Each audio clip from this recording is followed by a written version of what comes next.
Hujan turun tanpa henti di malam itu. Seakan langit menumpahkan seluruh kesedihannya ke bumi. Petir menyambar jauh di puncak gunung, menerangi hutan-hutan yang basah. Di tengah kegelapan, seorang pemuda bernama Raka bergegas menutup lubang galian di samping gubuknya. Tanah licin membuat langkahnya terhuyung, namun ia tetap menggali. Sejak ayahnya meninggal, Raka bekerja keras seorang diri untuk membangun gubuk yang layak huni bagi dirinya dan ibunya yang sakit. Malam itu, ia nekat menggali meski hujan, karena besok tanahnya akan tertutup banjir jika tidak segera diperbaiki. Saat cangkulnya menghantam sesuatu yang keras, terdengar suara logam beradu dengan batu. Raka berhenti. Ia berjongkok, membersihkan tanah dengan tangannya. Yang muncul adalah sepotong logam berukir halus, terbungkus kain yang sudah lapuk dimakan usia. Raka menarik napas panjang. Apa ini? Gumamnya pelan. Begitu ia menyentuh benda itu, angin berhenti berhembus.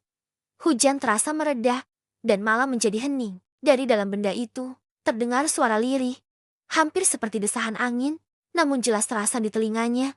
Bawa aku pulang. Raka terkejut, menoleh ke sekeliling. Tidak ada siapapun, hanya suara hujan yang kini terdengar kembali. Ia membuka kain lusuh itu, memperlihatkan sebuah keris belati yang indah namun terasa dingin, seolah menyimpan rahasia gelap. Ukirannya rumit, dengan motif yang tampak seperti sisik ular. Gagangnya berkilau samar, meski tertutup lumpur. Bisikan itu kembali terdengar, lebih jelas kali ini. Aku akan memberikanmu segalanya yang kau inginkan. Raka menggigil, namun entah mengapa, hatinya terdorong untuk membawa keris itu pulang. Seperti ada kekuatan yang memikatnya, membuatnya tidak bisa melepaskan benda tersebut. Ia membungkus keris itu kembali dengan kain, lalu membawanya masuk ke gubuk. Saat ia menutup pintu, hujan tiba-tiba reda. Malam itu, untuk pertama kalinya, Raka bermimpi aneh. Ia melihat dirinya berdiri di sebuah istana megah, dikelilingi cahaya emas. Di hadapannya, sosok berjubah hitam tanpa wajah berkata dengan suara berbisik, "Kau hanya perlu mendengar bisikanku, dan segalanya akan menjadi milikmu." Raka terbangun dengan keringat dingin, menatap keris yang kini tergeletak di meja. Malam itu, tanpa ia sadari, hidupnya mulai terikat pada kutukan yang akan mengubah segalanya. Keesokan paginya, Raka terbangun dengan perasaan yang berbeda. Udara di dalam gubuk terasa lebih hangat, seolah sinar matahari memancar lebih terang hanya untuknya. Di atas meja, keris itu berkilau meski tidak terkena cahaya langsung. Raka mendekatinya perlahan. Saat jemarinya menyentuh gagangnya, bisikan itu kembali terdengar. Kali ini lebih jelas dan penuh bujukan. "Dengarkan aku, Raka, hanya dengan sedikit keberanian, semua impianmu akan terwujud." Pemuda itu terpaku. Hatinya berdebah. Sejak kecil, ia selalu bermimpi keluar dari kemiskinan, membahagiakan ibunya, dan mendapatkan kehidupan yang lebih baik. Kata-kata itu seolah menyentuh keinginannya yang paling dalam. Hari-hari berikutnya berjalan aneh. Raka mulai merasakan perubahan dalam hidupnya. Saat ia pergi ke pasar, dagangannya yang biasanya sepi kini laris diserbu pembeli. Orang-orang yang sebelumnya acuh kini menyapanya dengan ramah. Bahkan, Sinta, gadis yang selama ini hanya bisa ia pandangi dari kejauhan, tersenyum padanya saat bertemu di jalan. Namun, setiap malam, bisikan itu tidak berhenti. "Kau ingin lebih, bukan? Kau bisa memiliki semuanya. Hanya ikuti bisikanku." Awalnya Raka mengabaikan, tetapi semakin hari, suara itu terdengar semakin memikat, seolah menjadi bagian dari pikirannya sendiri. Kadang, di sela-sela bisikan, ia merasakan hawa dingin yang merayap di sepanjang lehernya, membuat bulu kuduknya berdiri. Pada malam bulan sabit, saat Raka terlelap, ia kembali bermimpi. Dalam mimpinya, ia melihat dirinya duduk di singgasana emas. Banyak orang membungkuk hormat padanya, dan di sampingnya berdiri Sinta dengan senyum bahagia. Tapi di balik kerumunan itu, ia melihat bayangan hitam yang bergerak, berbisik di telinganya, "Lebih banyak, lebih banyak, berikan padaku sesuatu sebagai gantinya." Raka terbangun dengan napas terengah. Ia melihat keris itu, yang kini tampak lebih bersinar dari sebelumnya. Tidak ada darah, tidak ada tanda-tanda menyeramkan, hanya pesona yang tak bisa ia tolak. Malam itu, ia berbisik lirih, seolah menjawab suara yang selalu memanggilnya. "Jika hanya itu syaratnya, aku akan mendengarkanmu." Sejak saat itu, janji manis dari keris mulai meresap dalam hidupnya, menunggu waktu untuk menunjukkan harga yang harus dibayar. Hari-hari Raka dipenuhi keberuntungan yang tak masuk akal. Dagangannya selalu habis, Bahkan orang-orang kaya dari desa seberang mulai membeli hasil kebunnya. Ia bisa memperbaiki gubuknya, membuat ibunya tersenyum bahagia. Dan perlahan rasa hormat dari warga desa pun mulai ia dapatkan. Namun, setiap keajaiban itu diikuti oleh kejadian aneh. Pada malam pertama keberuntungannya, seekor ayam jago kesayangan ibunya ditemukan mati di depan pintu. Malam berikutnya, seekor kambing tetangganya hilang begitu saja, meninggalkan jejak darah samar di rerumputan. Raka mulai merasa ada yang tidak wajar. Tetapi setiap kali ia ragu, bisikan itu kembali terdengar lembut, menenangkan pikirannya. Jangan takut, Raka. Ini semua untukmu. Yang hilang akan diganti dengan lebih baik. Keris itu kini selalu ia simpan di tempat tidur, seolah tidak rela berpisah darinya. Setiap malam, sinarnya terlihat samar di kegelapan, seperti mata yang memperhatikan. Sinta, gadis yang kini semakin dekat dengannya, mulai menyadari perubahan sikap Raka. Pemuda yang dulu sederhana dan penuh senyum kini sering termenung. Matanya memandang kosong seolah mendengarkan sesuatu yang tidak terdengar oleh orang lain. Suatu sore, saat senja memerah di langit, Sinta menghampirinya. Raka, kamu baik-baik saja? Akhir-akhir ini, kamu sering terlihat berbeda. Tanyanya cemas. Raka tersenyum, berusaha menenangkan hatinya sendiri. Aku baik-baik saja, Sinta. Hanya banyak yang harus kupikirkan. Namun, malam itu, bisikan keris semakin kuat. Tidak lagi lembut, melainkan penuh desakan. Berikan aku lebih, Raka, lebih dari sekadar hewan, maka kebahagiaanmu akan lengkap. Raka terdiam lama, menatap keris yang kini memancarkan cahaya merah samar. Dalam hatinya, ketakutan mulai tumbuh.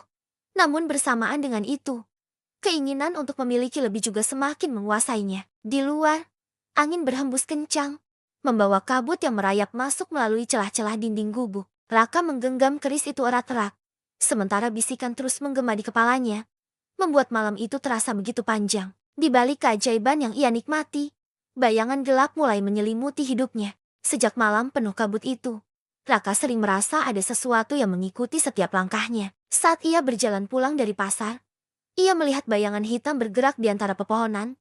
Namun ketika menoleh, hanya ada hembusan angin. Di rumah, ibunya mulai sering sakit. Nafasnya terengah-engah meski tak melakukan apa-apa. Anehnya, setiap kali Raka meletakkan keris itu di dekat ibunya, perempuan tua itu justru semakin pucat. Raka panik, tetapi bisikan di kepalanya meyakinkan.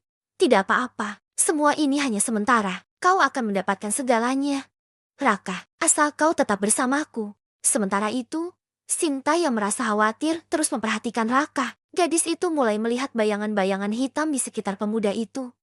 Terutama saat malam menjelang, bayangan itu tidak berbentuk jelas, hanya samar, tetapi terasa hidup. Kadang, saat Raka tersenyum, Sinta merasakan seolah ada senyuman lain yang tersembunyi di balik wajahnya. Suatu malam, ketika Raka berjalan sendirian melewati sawah, kabut turun lebih tebal dari biasanya. Bulan tertutup awan, dan suasana menjadi mencekam. Dari balik kabut, terdengar suara-suara samar memanggil namanya. Raka, Raka. Ia berhenti, menatap sekitar dengan cemas. Saat itulah, dari ujung pandangannya, ia melihat sosok hitam berdiri di tengah kabut. Sosok itu tidak bergerak, hanya berdiri dengan kepala sedikit tertunduk. Raka ingin berlari, tetapi tubuhnya terasa kaku. Bisikan keris itu muncul lagi. Kali ini bercampur dengan tawa halus. Jangan takut, itu bagian dari dirimu sekarang. Sosok hitam itu perlahan menghilang. Namun ketakutannya tidak ikut pergi. Keesokan harinya, Sinta mendatangi Raka dengan wajah serius. Raka, aku melihat sesuatu di belakangmu tadi malam. Aku tidak tahu itu apa, tapi rasanya bukan hal baik, katanya. Raka hanya terdiam, memandang jauh ke arah hutan. Di matanya, ada kegelisahan yang tidak bisa ia sembunyikan. Ia tahu ada yang tidak wajar, tapi setiap kali ia memikirkan untuk melepaskan keris itu, hatinya terasa sakit, seolah benda itu sudah menjadi bagian dari dirinya. Malam berikutnya, ketika ia menatap keris itu di bawah sinar rembulan, ia melihat bayangan hitam bergerak di permukaannya. Bayangan itu tersenyum samar, lalu berbisik, kau tidak bisa melepaskanku, Raka. Aku selalu mengintai. Dan sejak malam itu, ia tidak pernah lagi merasa sendirian. Meskipun tidak ada siapapun di sekitarnya, Raka mulai kehilangan waktu. Siang terasa singkat, malam terasa panjang. Setiap malam, bisikan keris semakin sering terdengar, memanggil-manggil namanya dengan suara yang lembut sekaligus menyeramkan. Sinta, yang selalu memperhatikan perubahan Raka, semakin penasaran dengan benda yang selalu ia simpan dekat tubuhnya. Suatu sore, saat Raka pergi ke ladang, Sinta memberanikan diri masuk ke gubuknya. Suasana di dalam terasa dingin meski matahari terik di luar. Matanya tertuju pada keris yang diletakkan di atas meja. Benda itu tampak tenang, namun anehnya, Sinta merasa seolah diperhatikan. Saat ia mendekat, tiba-tiba terdengar bisikan samar. "Jangan sentuh aku." Sinta terkejut, melangkah mundur. Namun rasa ingin tahu mengalahkan ketakutannya. Ia membuka kain pembungkusnya, memperlihatkan keris dengan ukiran rumit yang memancarkan kilau samar. Saat itu, ia melihat bayangan wajah di permukaannya, wajah seseorang yang menangis. Tiba-tiba, pintu gubuk berderi terbuka. Raka berdiri di sana, terkejut melihat Sinta memegang kerisnya. "Sinta, jangan!" teriaknya sambil berlari menghampiri. Ia segera meraih keris itu, menutupinya kembali dengan kain. Sinta menatapnya dengan mata berkaca-kaca. "Raka, benda ini bukan benda biasa. Aku melihat sesuatu di dalamnya. Apa yang sebenarnya terjadi padamu?" Raka terdiam, hatinya bergejolak. Ia ingin berkata jujur, namun bisikan keris muncul di kepalanya. Kali ini terdengar mengancam. "Jangan ceritakan padanya, atau kau akan kehilangan segalanya." Dengan suara bergetar, Raka hanya menjawab, "Tidak ada yang perlu kau khawatirkan, Sinta. Ini hanya pusaka lama." Sinta tahu Raka berbohong. Sejak malam itu, ia memutuskan untuk mencari tahu asal-usul keris tersebut. Ia menemui seorang tetua desa yang dikenal menyimpan banyak cerita lama. Tetua itu, dengan wajah serius, berkata pelan, "Jika yang kau lihat adalah keris dengan ukiran menyerupai sisik ular, itu pasti Kiai Lembu Sora." Legenda mengatakan, keris itu menyimpan roh seorang pendekar yang mati penuh dendam. Ia menawarkan kekuatan pada pemiliknya.